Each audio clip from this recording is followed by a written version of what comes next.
Occasion ఏదైనా location ఎక్కడైనా తెలుగువారి వేడుక అంటే ఆలివ్ మిఠాయి ఉండాల్సిందే. భారతదేశ రాజకీయాల్లో లాంగ్ డిస్టెన్స్ రన్నర్ ఎవరంటే వెంటనే గుర్తుకొచ్చేది చంద్రబాబు నాయుడు గారి పేరు. 28 ఏళ్ల వయసులో ఎమ్మెల్యే అయ్యి 74 ఏళ్ల వయసులో 4వసారి సీఎంగా బాధ్యతలు నిర్వహించేటువంటి స్టామినా చాలా తక్కువ మంది రాజకీయ నాయకులకు ఉంటుంది. డెవలప్మెంట్ ఎజెండాతో రాజకీయాల్లో ఇన్నాళ్ల పాటు ప్రయాణం చేసినటువంటి నాయకుడు బహుశా భారతదేశంలో మరొకరు లేరు. ఏదో సెంటిమెంట్ని రగిల్చో, భావోద్వేగాలను రెచ్చగొట్టో రాజకీయం చేసే వాళ్ళకి చంద్రబాబు నాయుడు ఆ మార్పుల్ని క్షేత్రస్థాయిలో అమలు చేయాలి అని తపన పడ్డం, పెద్ద ఆలోచన చేయడానికి భయపడకపోవడం. నాకు ఎప్పటికీ ఆశ్చర్యం ఏంటంటే క్వాంటమ్ వాలీ లాంటి కట్టింగ్ ఎడ్జ్ టెక్నాలజీని అమరావతి లాంటి చోటకి లేక ఆంధ్రప్రదేశ్ లాంటి ప్రాంతానికి, ఎక్కడైతే ఇండస్ట్రియల్ బేసు ఐటీ బేసు అంత ఎక్కువగా లేదు అటువంటి చోటకి తీసుకురావడానికి ఆయన భయపడకపోవడం. ఇంకా విశేషం ఏంటంటే సమస్యలన్నీ భూతాల్లాగా చుట్టుమిట్టు ఉన్నా కూడా చూసి భయపడకపోవడం, కష్టాల సుడిగుండంలో ఉన్నా కూడా తీరం వైపే దృష్టిని పెట్టడం.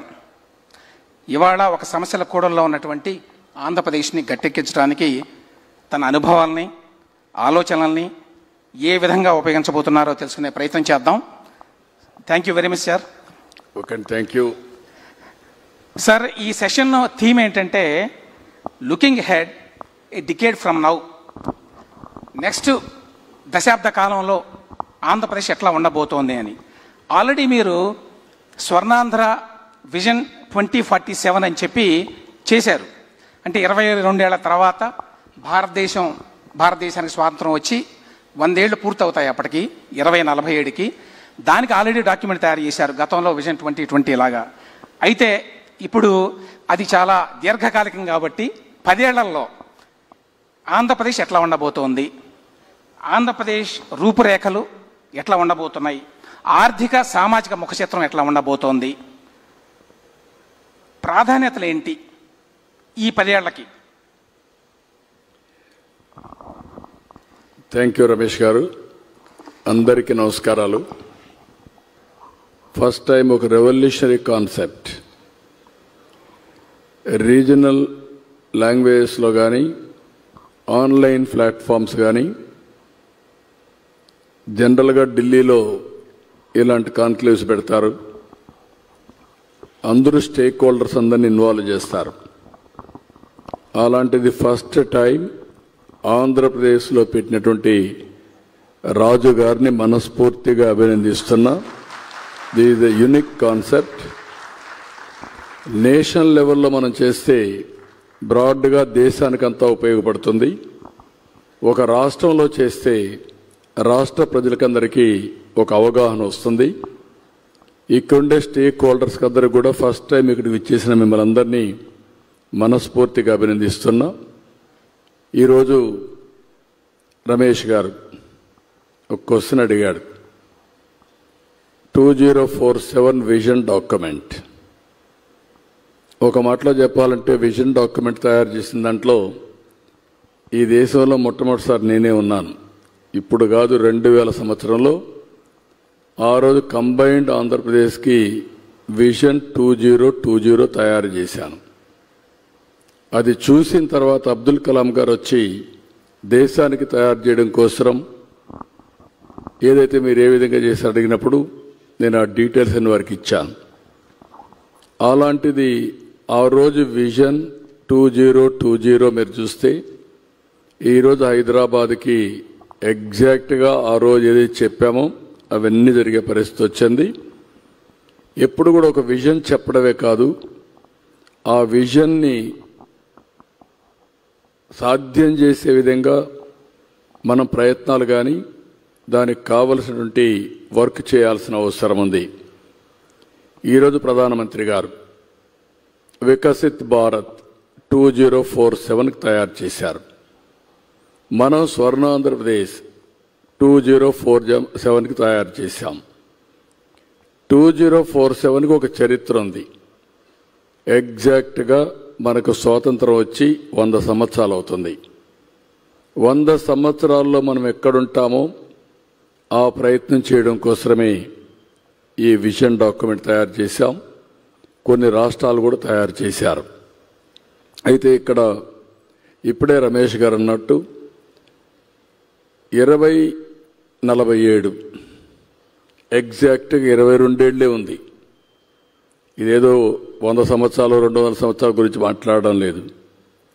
అందులో కూడా మళ్ళా వారు ఒక మాట అన్నారు, మీరు 22 ఏళ్ళు వదిలిపెట్టండి, 10 సంవత్సరాల్లో ఎక్కడుంటామని చెప్పమని చెప్పి వారు అడిగే పరిస్థితికి వచ్చారు. ఇక్కడ సమావేశాన్ని మిమ్మల్ని అందరినీ ఒకటే విజ్ఞప్తి చేస్తున్నాం. ఈరోజు మనం అందరం కూడా ఒక ఇన్స్పైరింగ్ టైంలో ఉన్నాం.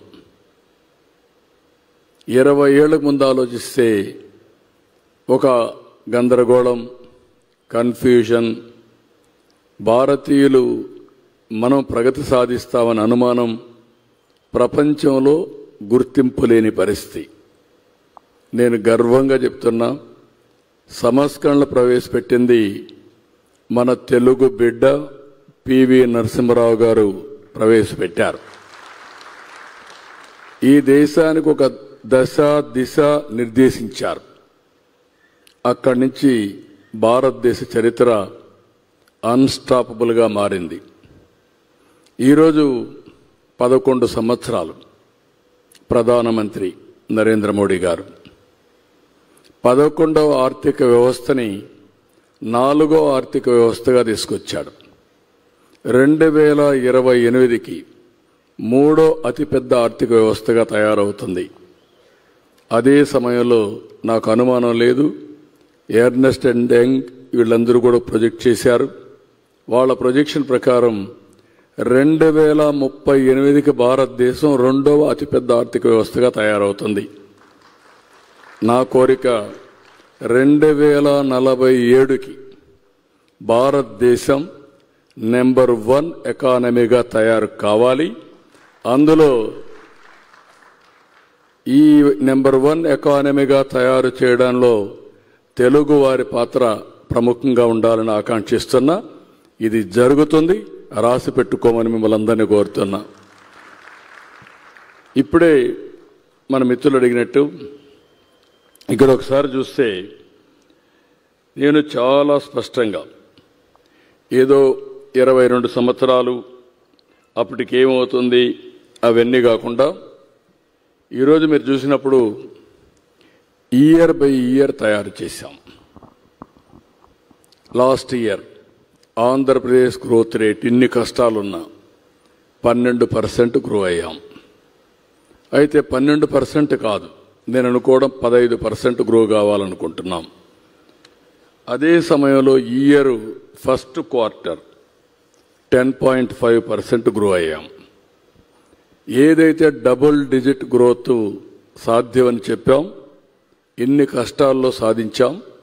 ఇది స్టెబిలైజ్ చేయగలిగితే ఇది రాబోయే రోజుల్లో పెద్ద కష్టం కాదని చెప్పి కూడా నేను మీకు తెలియజేస్తున్నా. ఈరోజు మీరు ఎప్పటికో చెప్తున్నారు ఇది 5 ఏళ్లలో ఏముంటుంది, 10 ఏళ్లలో ఏముంటుందని అడిగారు. ఈ 5 ఏళ్లలో మీరు చూస్తే 23, 24 14,22,094 కోట్ల రూపాయలు జీఎస్టీపీ. అది 24-25కి 15,93,062 కోట్లు అయ్యాం. ఇది 28-29 మళ్ళీ నేను ఎన్నికలకు పోయే లోపల 29,29,402 కోట్ల రూపాయలు, అంటే డబల్, రెండింతలు ఇది పెరిగే అవకాశం ఉంది. 4 ఏళ్లలోనే 5 ఏళ్లు మొత్తం కలిసి 5 ఇయర్స్ పీరియడ్లో డబల్. అదే సమయంలో 29,29,000 నుంచి 5 ఏళ్లలో 5 లక్ష, ఇది మొత్తం కలిసి 5,57,21,610 కోట్లు. అది అక్కడి నుంచి డబల్ అవుతుంది. అంటే ఈరోజు 22, 23, 24 ఎక్కడున్నాము 14 లక్షల నుంచి అది డబల్ రఫ్గా 29, అది డబల్ రఫ్గా 58 లక్షల ఆర్థిక వ్యవస్థగా ఆంధ్రప్రదేశ్ తయారు చేసే బాధ్యత ఈరోజు ఎన్డీఏ కూటమి తీసుకుంటామని చెప్పి మీ అందరికీ హామీ ఇస్తున్నా.